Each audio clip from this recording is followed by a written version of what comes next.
Welcome to Marci Talks Money and Life with your host, Money Marci. Hello, I am Money Marci. Welcome. I am thrilled to welcome today's guest, Samantha Pearl.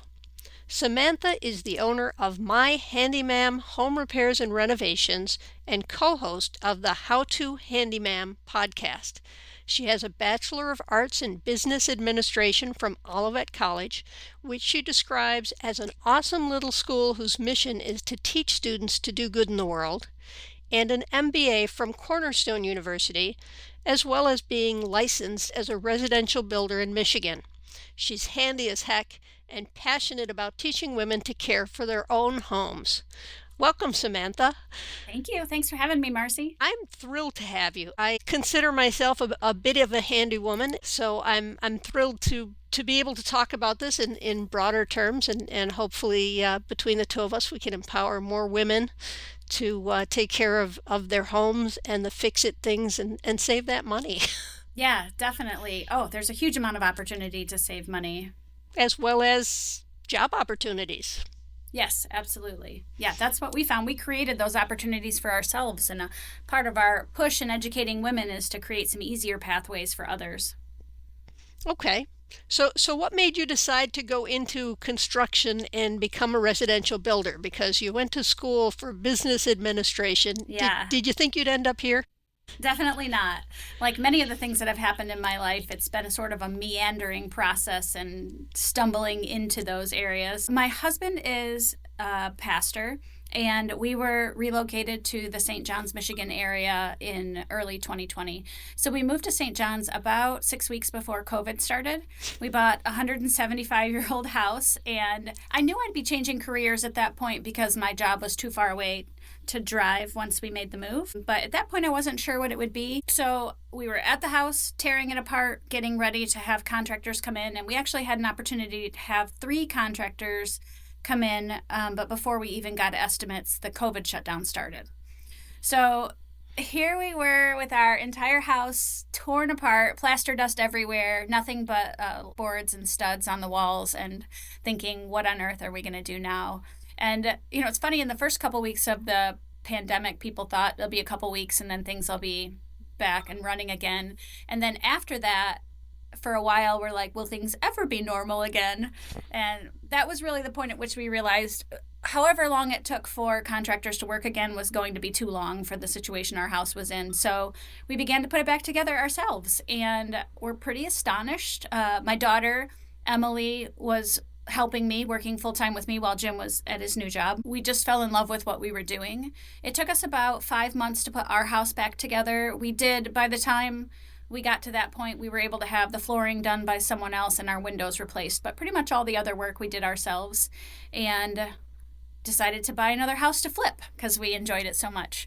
And I thought, well, this is what I want to do for a living. I don't ever want to do anything else again. And then Emily and I spent 9 months in that house, kind of a full-time master class for us, learning lots of things, and we finished that and sold it, and then we began doing work for other people, and that was 5.5 years ago, and yeah, here we are 5.5 years later. We were so excited about how we were able to learn these things without really any formal education. We looked for classes, but there really wasn't anything. Emily was just graduating from college, so she probably could have gone into like a young person's entry-level trades program, but for like a 44-year-old woman, there really weren't any programs for that. So not only did we love the work, but we started to think about how could we create some pathways for other women who want to enter the field, but specifically for homeowners to be able to take care of their own homes as well, because there was so much that seemed complicated and was hard to learn, but once we learned it, realized it was absolutely something that anybody could tackle. You didn't have to go to trade school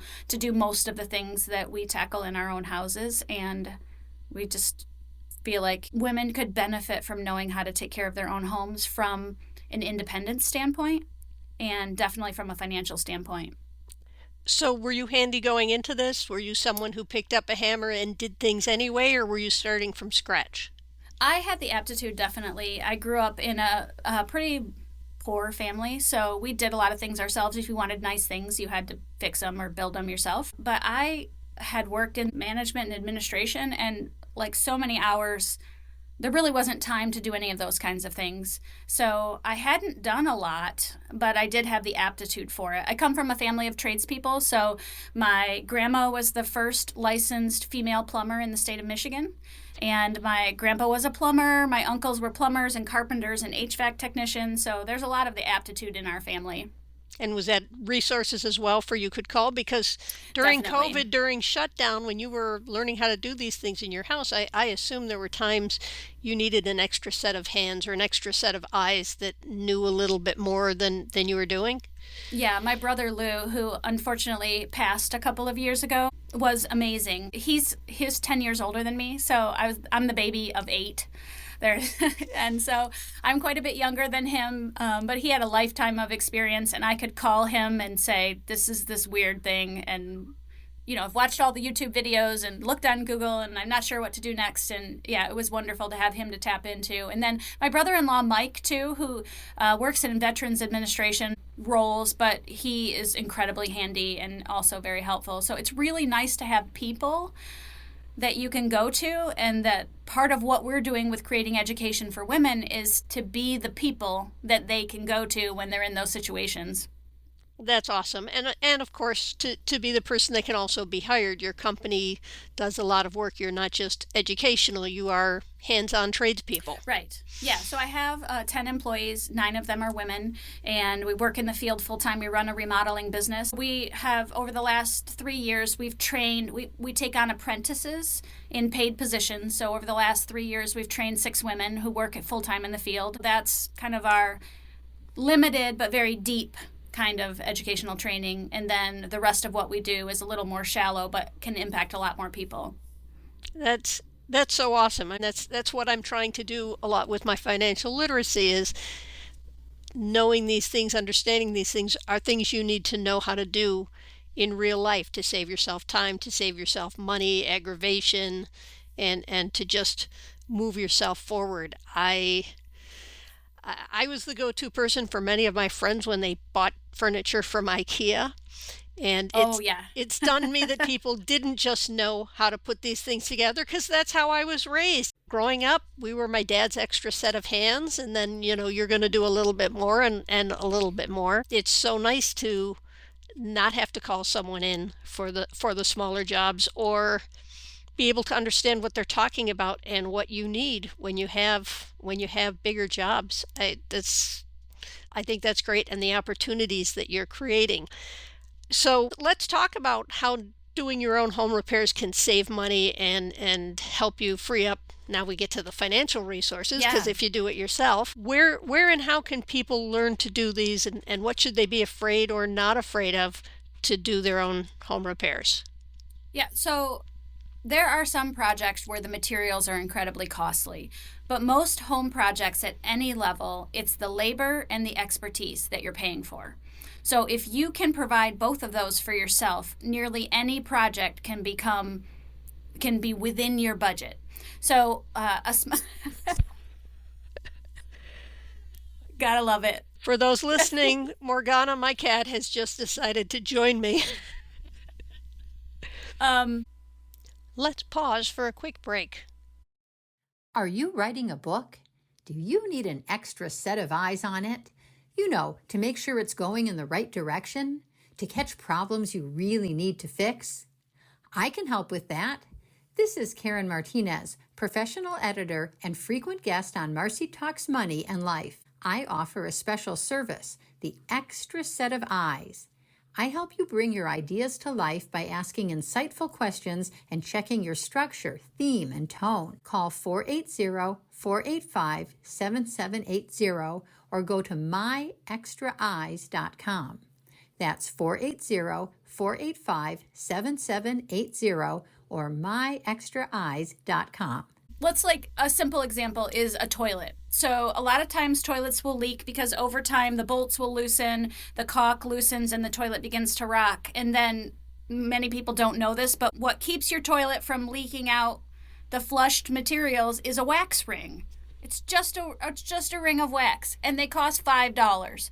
So if your toilet is leaking and you know how to reset it yourself, you can pull the toilet off, clean it up, put a new wax ring in, put the toilet back on, caulk around the bottom, and a plumber, rightfully so, will charge a few $100s to come to your house and do that for you. But if you can do it for yourself, you can do it for like $10 between the caulk and the wax ring. So and that's a great example of everyday things. You might choose as a homeowner that doesn't have a lot of money not to do a backsplash tile, not to do some of these things, but you can't choose not to fix your toilet. So that's an area where you don't have control over how that money gets spent if you don't know how to fix it yourself. So toilet is a great example. If we look at aesthetics, a backsplash is a great example. A normal backsplash for us, we charge probably somewhere between $3,000 and $4,000 because it takes a lot of time to do it properly. But tile, you can buy super expensive tile, of course, but tile, especially like a subway tile, you can buy at the 3-box stores. You could get backsplash tile for $150, and then the rest of the materials for maybe $100. So for 10% of the cost of hiring someone to do it, you can do it yourself and have something really beautiful and really functional. Countertops, like laminate countertops, are really kind of the underdog of kitchens. They don't always get a great reputation. People like for to have stone or something like that, but laminate countertops will hold up really well with normal wear and tear, and you can get a 10-foot section of it for like $175, whereas it might be $3,000 or $4,000 for the same amount of stone. And they're really easy to install, whether it's aesthetic or purely functional or some combination of the two. If you know how to do it, have the capability and the knowledge, you can save a ton of money. And that's great for people who, Jim and I, we're empty nesters now. We have just one dog. The situation we're in, we can make choices like to not do something because we don't want to. We could afford to pay for some things. But growing up, when we had our children were small, that was not the situation. We were always broke. And when I was growing up, my mom became single shortly after I was born. So she had 8 children and she was single, no support. She just had to make decisions based on things like food and medicine and clothing. Like that was very limiting for her. And there were some things I remember that she had to pay for that it was devastating. A few $100s for someone that makes minimum wage is life-changing. So these are the kinds of things, especially so I know that you work with people sometimes or you're teaching people that don't have a lot of discretionary income. So you're not talking about mutual funds and stock investments and things like that. It's about how do you run a budget where there is some extra for a cushion. That's where that cushion comes from, is doing the things for yourself that you would otherwise have to spend money on. That's true. And, what do they call it? YouTube University. Yeah. There's a lot of information there. Obviously, you want to check and make sure that the people whose videos you're watching actually know what they're talking about. Mm-hmm. And you guys put out videos as well on certain topics and how to do repairs? We do. Our approach is pretty unique, and there are lots of people providing really good content on the internet. What's unique for us is that we are licensed residential builders working actively in the field, but our target population are homeowners. So we're professionals teaching non-professionals. So a lot of times you'll have really talented builders creating a pathway for women into the trades, which is great. Or you'll have non-builders that are very handy teaching other people to do things. But as far as I can tell, there aren't any other licensed female builders whose teaching population is specifically woman homeowners. And so that's really where our focus is. There's so much you can learn to do to create this extra money by the repairs that you learn to do, by the things that you can do yourself if you're willing to get your hands dirty, and whether you have to buy or borrow tools. Your neighbor, your friend, your family, someone has the tools you need. You don't need to buy everything to do 1 or 2 repairs. If you're starting a business, you want your own tools. But if you are just looking to do some of these repairs, so many times on Facebook and in other places, people are looking for someone to do a small fix-it job. And it's like, I look at those and go, I do that myself. And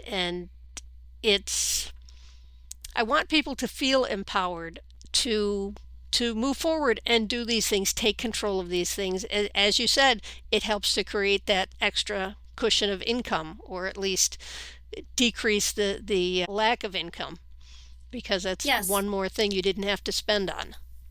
Well, and we've talked about creating a pathway for women into the trades and then teaching women how to take care of their own homes. But there's a third avenue that helps in terms of saving money, and that's being able to deal effectively with the contractor relationships you do have.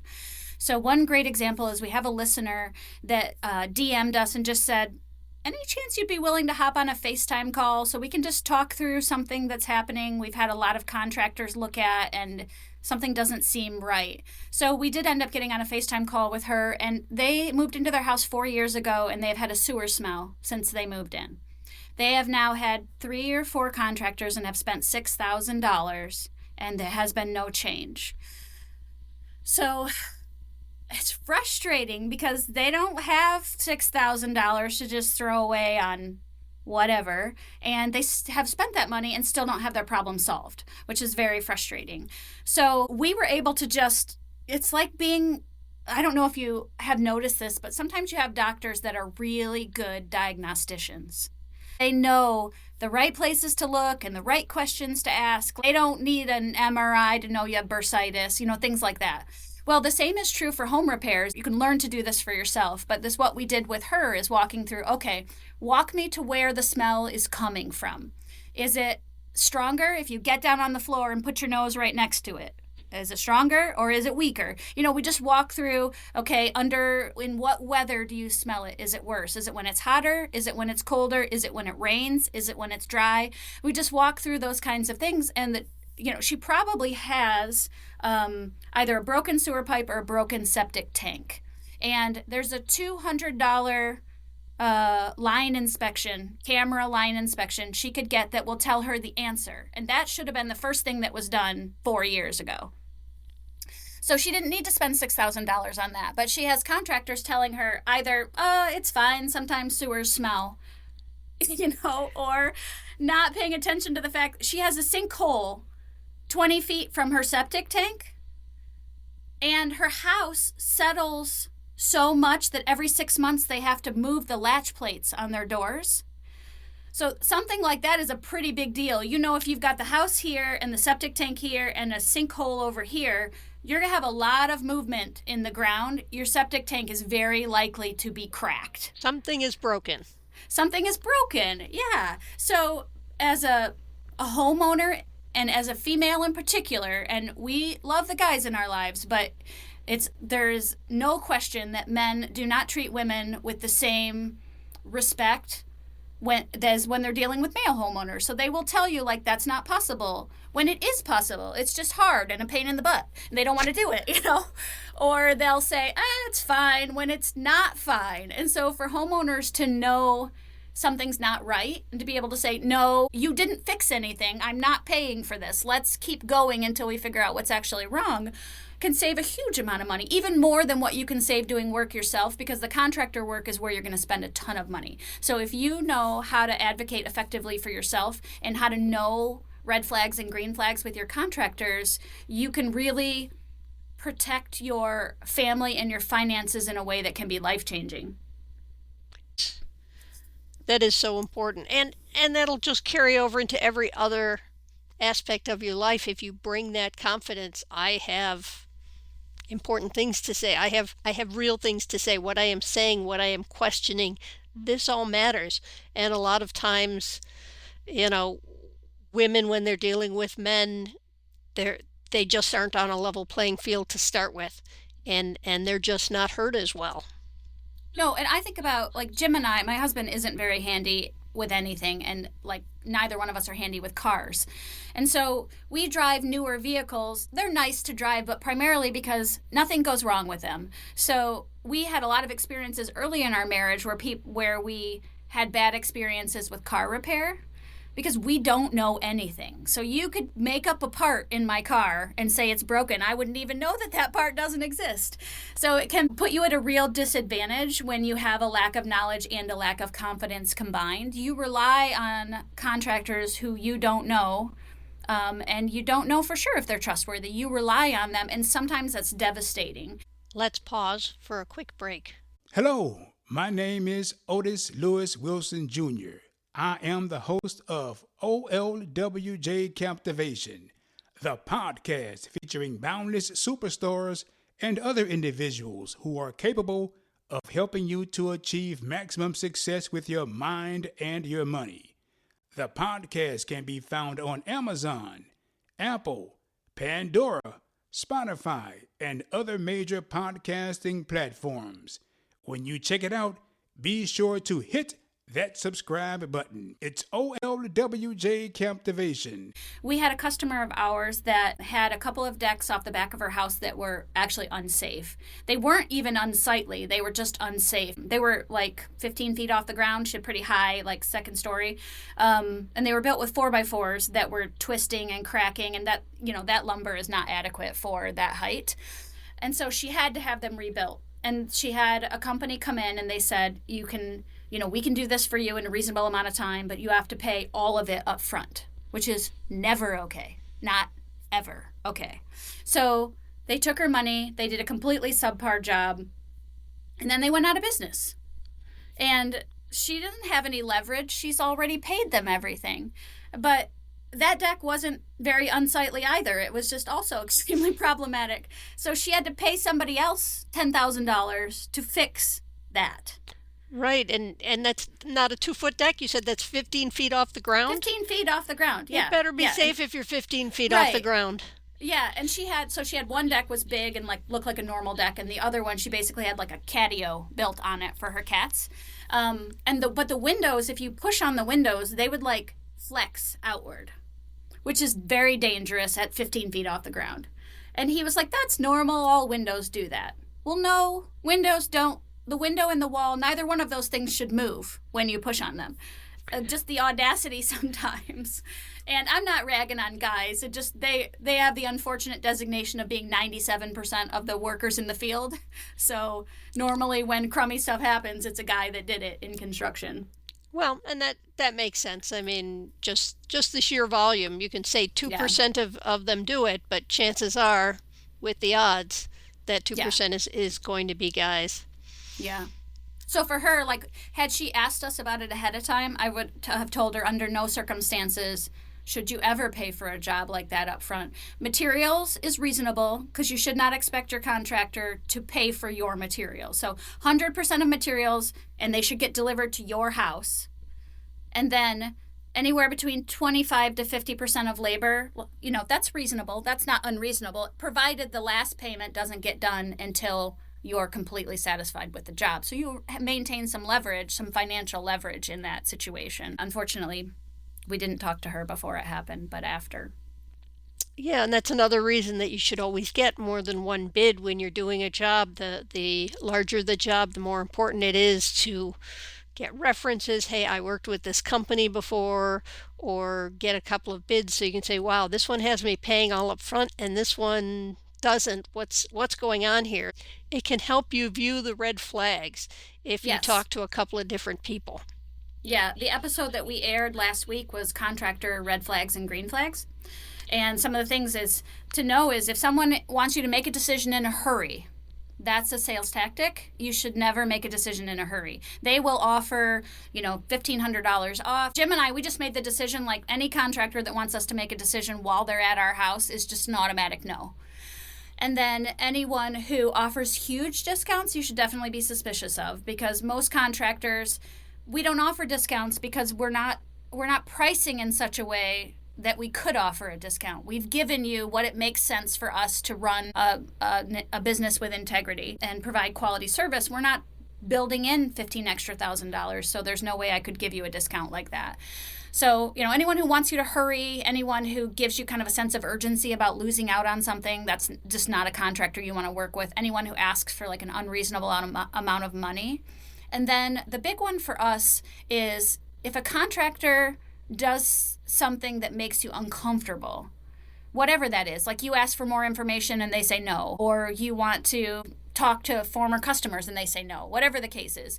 We've had some customers make some pretty, what I would consider unreasonable requests of us, and we give a ton of information and are very transparent.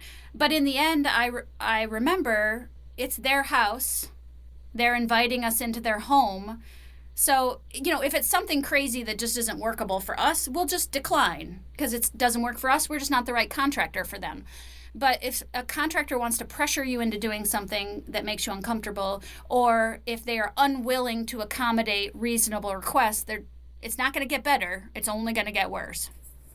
Right, because once you've paid them some money and once you've signed that contract, you're not going to walk away from it. You're not going to want to walk away from it. So as things get more challenging, it's like the movie Money Pit. Every time they're going to be done, 2 weeks, 2 weeks, 2 weeks. And I don't remember how long that job stretched to.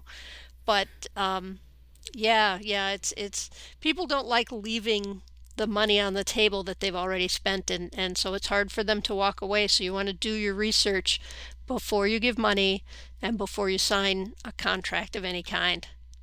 Yeah, and don't rely on photographs to tell you that someone does a good job, because it's really easy to take photographs from the right angle or the right distance to make things look good. So, if it's low stakes, like someone's coming in to put baseboards in a bedroom or something, that's pretty low stakes. Worst that's going to happen is you're going to lose a few $100s on a job that's not done really well. But most jobs that people hire people to do are bigger than that. And talking to other people who have lived through the process with that contractor can reveal a lot of important information. That is definitely true. How should someone decide that they can safely tackle a project by themselves? If you've never done something before, how do you know whether it makes sense to try and learn and do it versus, this is something I need to call a professional in for?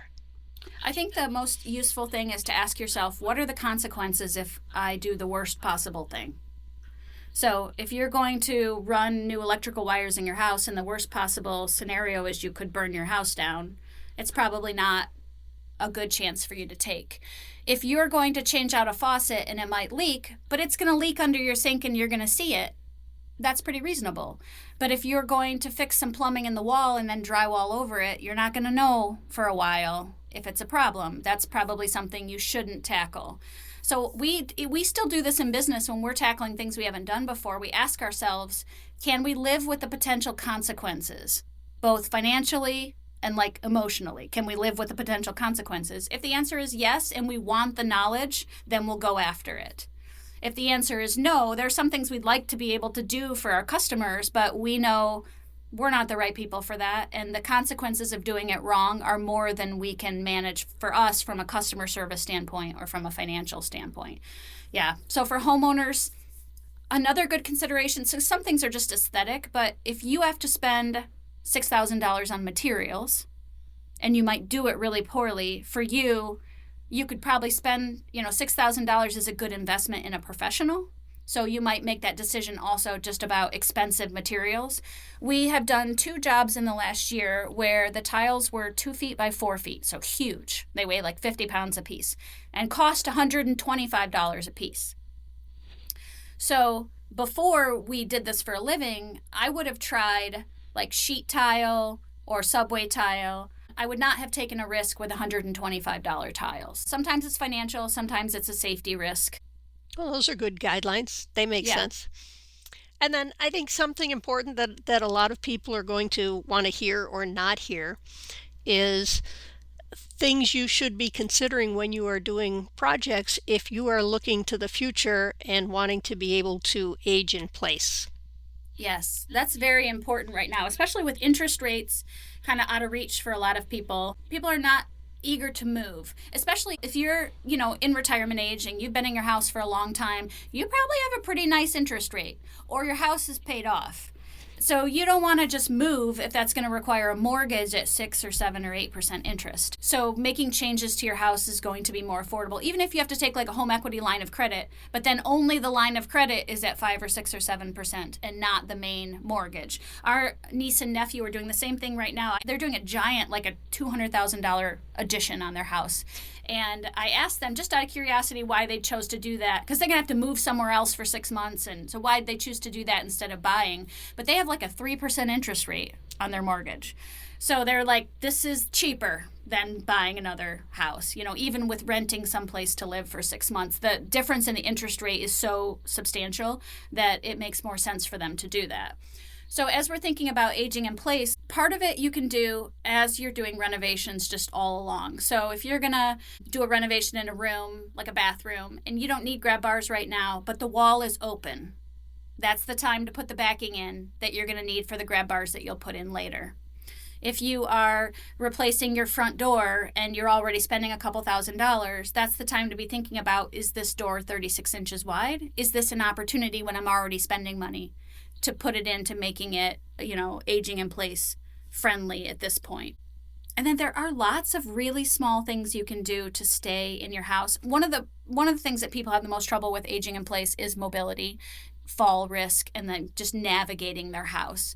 And there are lots of like handrails and grab bars that make a big difference in how you navigate through your house. And one of the best things we found, a lot of houses they don't have like enough of a drop that it makes sense to have like a handicap ramp, especially not like inside your house. A lot of older houses have multiple levels throughout, but not by very much. And Amazon, I'm sure others sell it, but we've found them here to be affordable. On Amazon, you can buy these rubber ramps that are made from recycled tires. So they look like tires, they're black, they look like, the treads are obviously new, but they look like they have treads like a tire does.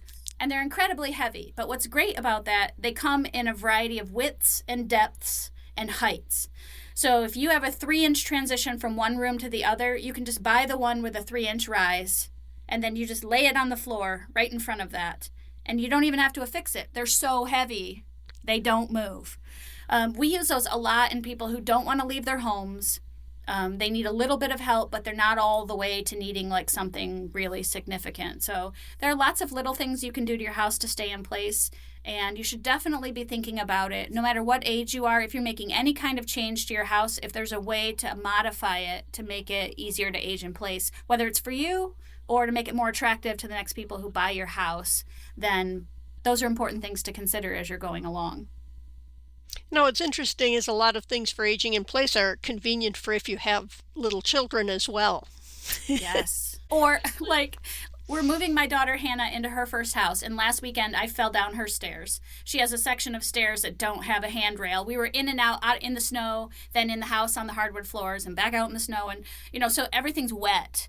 And I just slipped and fell down this short set of stairs, and there wasn't a handrail, and ended up in a sling for a couple of days just with a minor shoulder injury. But like, I'm not old, I'm not necessarily, and definitely at my 27-year-old daughter's house, I'm not thinking about aging in place.